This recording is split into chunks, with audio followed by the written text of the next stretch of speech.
सुना। आप सभी लोगों ने श्री भार्गव परशुराम जी की वाणी को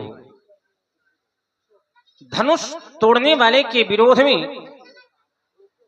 परशुराम जी ने बड़े ही सरल एवं स्पष्ट शब्दों में कह दिया, जिह शिवधनु तोड़ा सहस बाहु समसो रिप मोरा,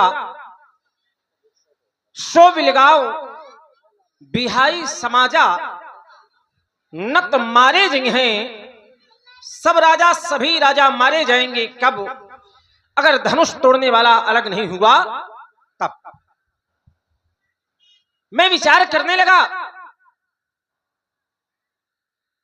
जब तक धनुष का खंडन नहीं हुआ था तो समस्या थी कि कोई धनुष को नहीं तोड़ रहा। धनुष टूट गया, एक समस्या का समाधान हुआ और तत्काल दूसरी समस्या के रूप में श्री परशुराम जी महाराज का आगमन हो गया। हमारे भैया प्रभु श्री राम जी बड़े ही नम्र स्वभाव के महात्मा जी के समीप पहुंचे, हाथ जोड़ करके बोले, नाथ शंभुधनु भंजन हारा, होई क्यों वेगदास तुम्हारा, आय सुकाह कही किरमोही।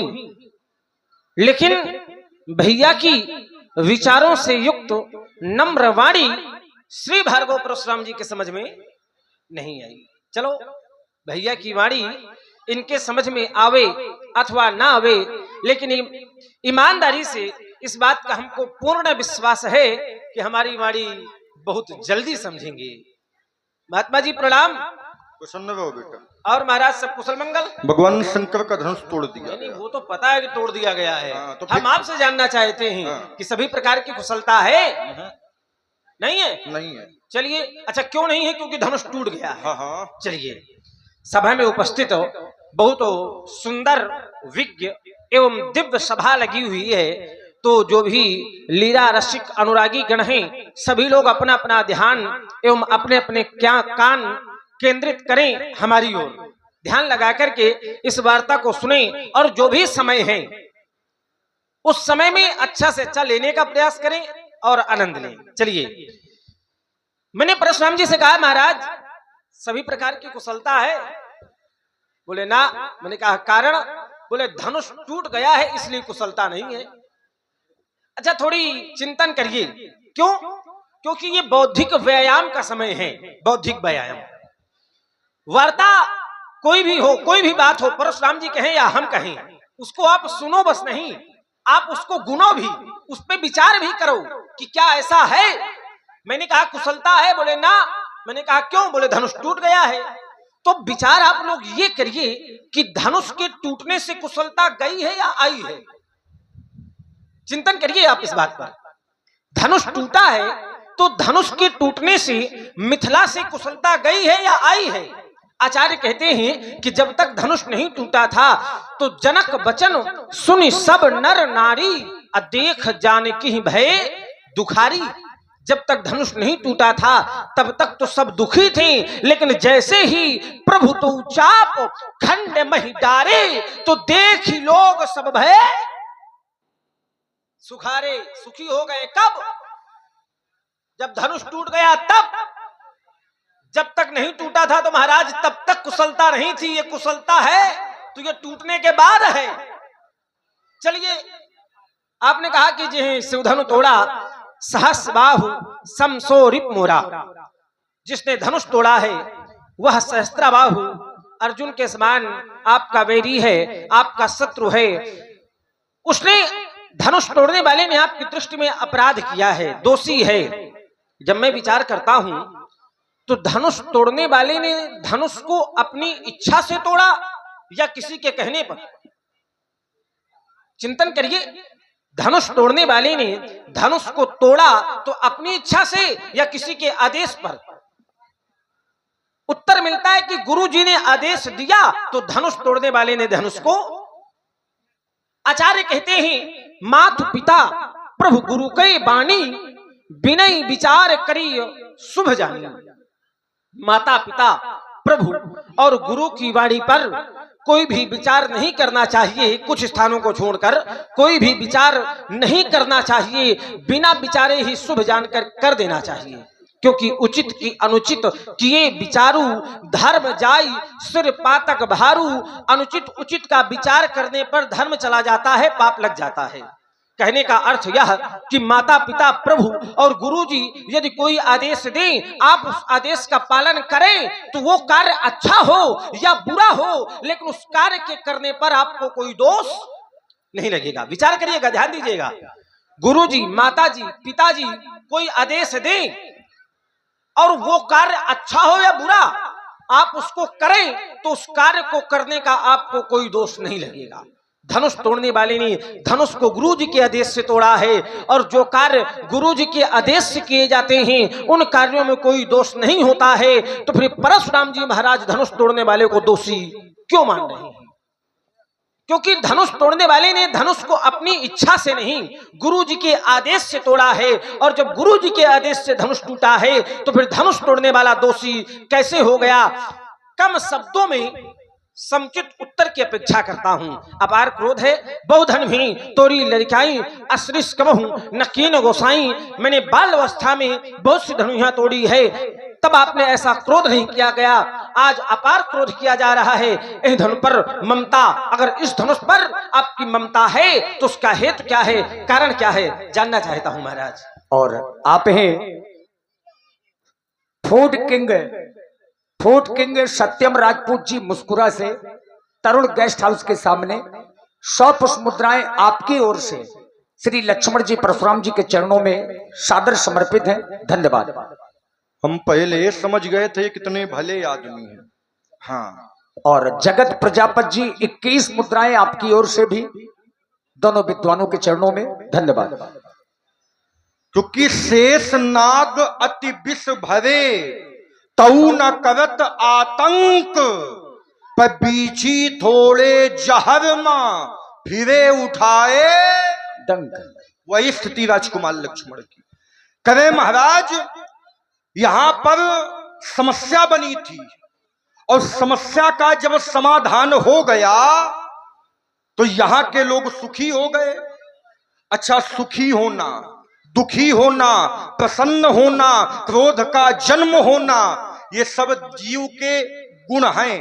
हर्ष, विषाद, ज्ञान, अज्ञाना, जीव धर्म अहिमित अभिमाना। मान लीजिए कोई कार्य हम चाहते हैं और वो कार्य हमारे मन के अनुरूप हो जाए तो हम प्रसन्न होंगे कि ना होंगे? ईमानदारी से बताइए। हाँ हूं करो, मौनियों मस्या थोड़ी है आज कोई है? क्योंकि श्रोता और वक्ता एक दूसरे के पूरक होते हैं। जब तक हमको ये नहीं लगेगा कि आप सुन नहीं रहे तो हमको सुनाने में आनंद नहीं आएगा। मान लीजिए कोई कार्य हम चाहते हैं कि ऐसा कार्य हो जाए और वो हमारे मन के अनुरूप हो जाए तो व्यक्ति वो प्रसन्न हो जाएगा। और यहाँ के लोग चाहते रहे होंगे कि धनुष का खंडन हो जाए, धनुष टूट गया तो यहाँ के लोग प्रसन्न हो गए। और ईमानदारी से बताइए, जब से हमारा आगमन हुआ है यहाँ कोई प्रसन्न है? जब से हमारा आगमन हुआ है तो सुर मुनि नाग नगर नर नारी सोचहि सकल त्रास उर भारी, मन पछतात सीय महतारी विद सब सौरी बात बिगारी। यहाँ के लोग जो कभी सुखी थे वो अब पुनः दुखी हो गए। तो ये सुख स्थिर नहीं रहता, और जो स्थिर ना रहे समाज में उसको मान्यता दी नहीं जाती। पहली बात। दूसरी बात, करें महाराज यहाँ आप समस्या बन के आए हैं। बेटा हम समस्या बन के नहीं, हम समाधान बन के आए हैं। अगर हमारा आगमन यहां ना होता तो तुम्हारी अच्छी खासी महिमानी हो जाती। ये मनाओ कि हमारा आगमन हो गया तो तुम्हारे प्राण बच गए, नहीं तो प्राणों के लाले पड़ जाते। क्योंकि यहाँ के राजाओं ने ताल ठोकी थी एक ने कहा था ले छड़ाए सिए कहा को, एक ने कहा था सीता को छुड़ा लिया जाए, दूसरे ने कहा बात नहीं बनेगी तो कहा धरी बांधो नृप बालक दो, दोनों भाइयों को बांध लिया जाए। तीसरे ने कहा अगर राजा जनक इनकी सहायता करे तो कहा जो विदेह कछु करे सहाई, तो जीतो समर सहित दो। अगर राजा जनक इनकी सहायता युद्ध में करे तो दोनों भाइयों को जीत लिया जाए। तो ये जो बहादुर सिंह ठाड़ है ना, ताल ठोक रहे हैं, यही इनकी क्या स्थिति थी। भूप बचन सुन इत उत बेजित तक ही माने, देखना जब देख आए रहे थे कि इधर से भागा जाए कि पछे पाछे हैं? राजाओं ने ताल ठोकी तो राजकुमार रास्ता देखने लगा। उसी समय हमारा आगमन हो गया, तही अवसर सुनिस्यु धनुभंगा आए भगकुल कमल। उसी समय हमारा आगमन हो गया तो हमारे आगमन से सभी राजा भयभीत होकर बैठ गए। देख महीप सकल सकुचाने, तो बेटा बच गए, नहीं तो अच्छी खासी। तो हमारा आगमन यहां समस्या के लिए नहीं हुआ, समस्या के समाधान के लिए हुआ है। क्योंकि संतों ने जब जब किया है तो समस्या नहीं बने, समस्या का समाधान ही किया है। तुम्हारे यहां भी समस्या आई थी। राजा दशरथ की 60,000 वर्ष की आयु हो गई थी, महल में 300 रानी थी, 3 पटरानी थी, लेकिन पुत्र याकव नहीं। समस्या आई थी तो संतों ने ही समस्या का समाधान करवाया था। तो बेटा हम यहां समस्या बन के नहीं आए, समस्या का समाधान बनकर आए हैं। अगली बात इन्होंने कहा कि माता पिता गुरु और प्रभु 4 की बात में विचार न करना चाहिए, वो जैसा कहें वैसा कर देना चाहिए। और धनुष तोड़ने वाले ने गुरुदेव के आज्ञा से धनुष का खंडन किया है। अच्छा ईमानदारी से बताइए, आप सभी सुधी जन बैठे हैं, अगर कोई गुरु आप अपने शिष्य से कहे जाकर के हमारे गुरु बाबा की कुटी में आगी लगा दो, तो क्या शिष्य का यही कर्तव्य है कि गुरु बाबा की कुटी में आगी लगा दे? है? वहां पर विचार करना चाहिए कि आज्ञा उत्तम है कि मध्यम है कि निम्न है। क्यों? क्योंकि हिरण्यकश्यपु ने अपने पुत्र प्रहलाद को आदेश दिया था कि भगवान का भजन तुम ना करो, आदेश था पिता का, तो पुत्र को मान लेना चाहिए। लेकिन क्या प्रहलाद ने अपने पिता की बात मानी? नहीं मानी, क्योंकि मानने योग्य नहीं थी, इसलिए मानी नहीं गई। राजा बलि ने क्या शुक्राचार्य की बात मानी? जब राजा बलि ने इंद्र के पद को प्राप्त करने के लिए 100 अश्वमेध यज्ञ करने का संकल्प लिया, 99 यज्ञ कर लिया, ये देवता भगवान विष्णु के पास भागे गए, कहा महाराज 100 अश्वमेध यज्ञ हो जाएगा तो बलि इंद्र बन जाएगा, फिर हमारा क्या होगा? तो साक्षात नारायण वामन रूप धारण करके राजा बलि के द्वार में पहुंचे और 3 पग भूमि की याचना किया। शुक्राचार्य जी ने मन में विचार किया, इतना जीवन हो गया लेकिन इतना संतोषी ब्राह्मण नहीं देखा, जरूर दाल में कुछ काला है। ध्यान लगा कर देखा तो भगवान का स्वरूप उनके दृष्टि के सामने दृष्टिगोचर होने लगा। उन्होंने कहा राजा बलि सावधान, ये 51, 52, 53 नहीं है, एस वयोचने साक्षात भगवान विष्णु रव्ययः कश्यपादिते जाता देवाकार साधका, ये साक्षात नारायण है। 3 पग भूमि इनको दोगे तो 3 पग में तुम्हारा सब नाप लेंगे, तुमको भिखारी बना देंगे, इनको दान न दो। गुरुदेव आदेश दे रहे हैं कि दान न करो, लेकिन क्या राजा बलि ने गुरु की बात मानी? उन्होंने कहा संसार को देने वाला मेरे द्वार पर खड़ा है, अगर आज मैंने इनको खाली हाथ लौटा दिया तो मेरे समान अभागी कौन होगा? गुरुदेव ने आदेश दिया था लेकिन वहां गुरुदेव की बात नहीं मानी गई। क्यों? क्योंकि गुरुदेव की बात मानने योग्य नहीं थी।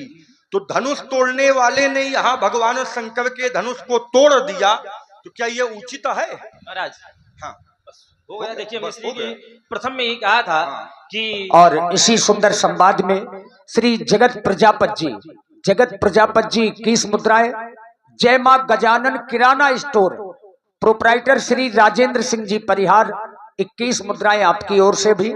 हमारे ब्रजेंद्र सिंह जी जहां भी हों मंच के पास आ जाएं।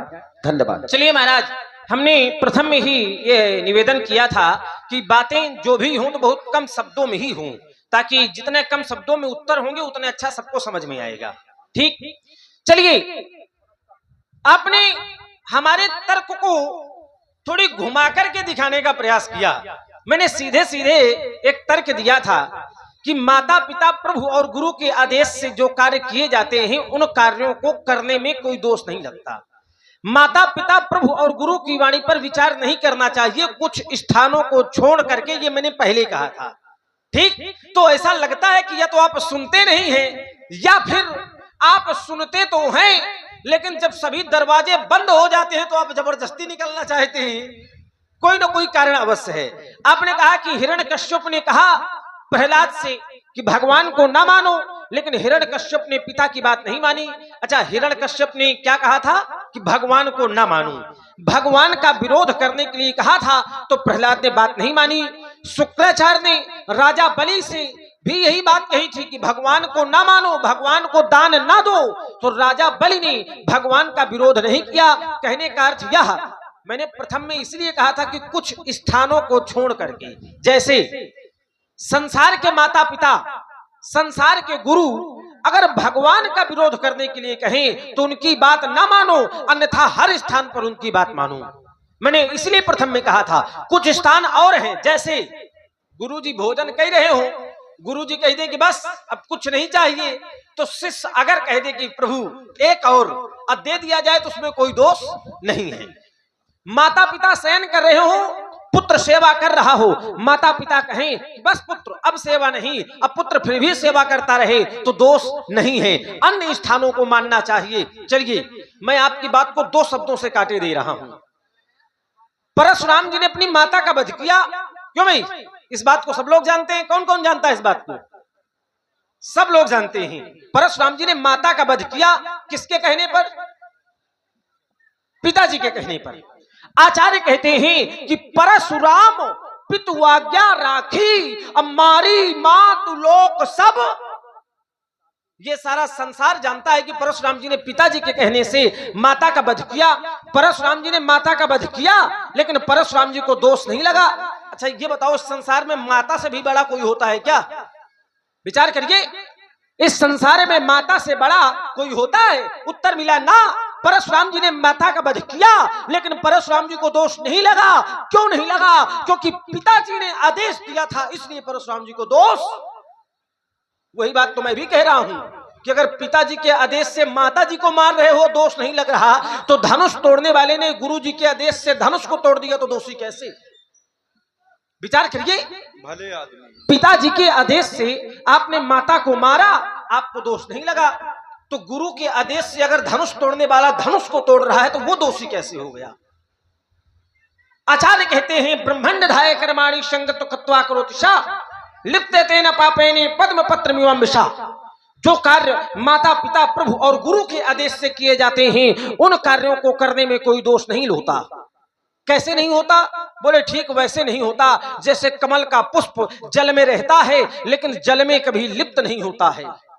रहता जल में है लेकिन जल में कभी लिप्त नहीं होता। जल चाहे जितना बढ़ जाए, कमल का पुष्प सदैव उससे अलग ही ऊपर ही रहेगा। ठीक उसी प्रकार जो कार्य माता पिता प्रभु गुरु के आदेश से किए जाते हैं उनमें दोष नहीं होता। इसलिए मेरी बात सीधे सीधे है कि अगर पिताजी के आदेश से माता का वध करने में आपको दोष नहीं लगा तो फिर धनुष तोड़ने वाले को गुरु का आदेश मानने पर दोष कैसे लग गया? एक बात। चलिए दूसरी बात बहुत थोड़े शब्दों में, आपने कहा कि हम समस्या नहीं समाधान बन के आए हैं। विचार करो, आपके घर में किसी संत भगवान का आगमन होगा तो आप लोग प्रसन्न होंगे कि भयभीत होंगे? थोड़ी बोला करो, कहे इनका दबाव माने हो का आप लोग है? अरे भाई जब हम आ गए हैं तो दबाव मानने की जरूरत नहीं है। बाबे बहादुर, घर में अगर किसी संत का आगमन होगा तो सब लोग प्रसन्न होंगे। अच्छा परशुराम जी मिथिला में आए तो ईमानदारी से बताना कितने लोग प्रसन्न हुए। अरे राम राम राम महाराज, ईमानदारी ये है क्या हो गया? कि आपको तो मुंह ना दिखाना हाँ, बचाला कहीं का।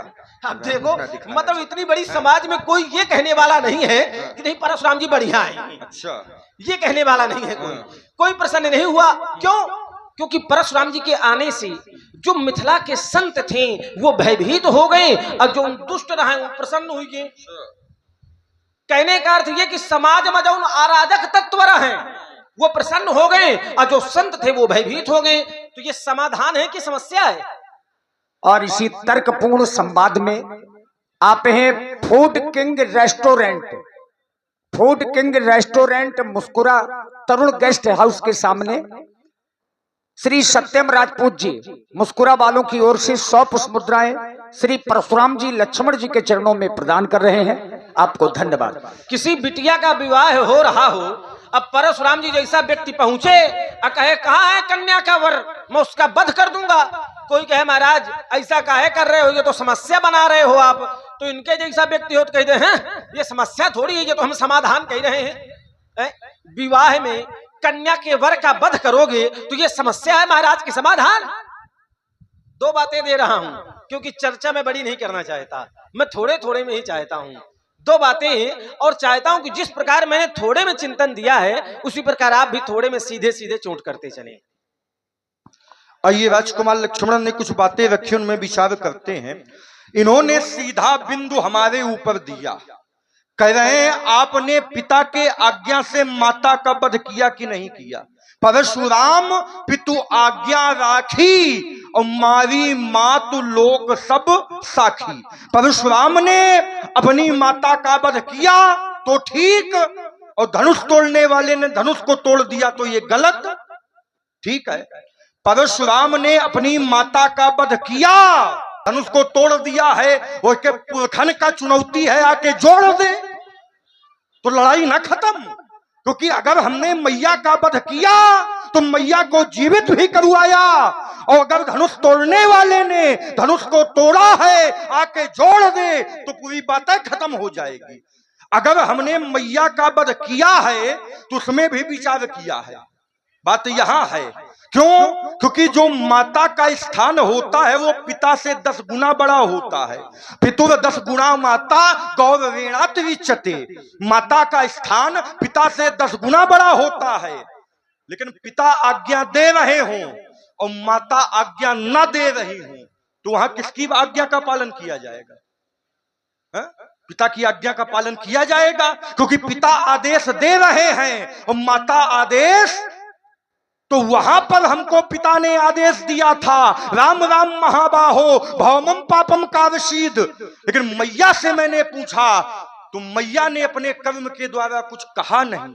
तब मैंने पिता की महिमा को जान करके माता का वध किया, और पिता ने, जब मैंने माता का वध कर दिया तो पिता ने कहा राम मैं तुमसे प्रसन्न हूं, वरदान मांगो। मैंने कहा पिताजी मैं एक ही वरदान चाहता हूं कि मेरी माता पुनः जीवित हो जाए, और इनको ये बात याद ना रहे कि परशुराम ने उनका वध किया। क्योंकि सिद्धांत है कि पिता के कहने पर परशुराम ने माता का वध किया, पहली बात।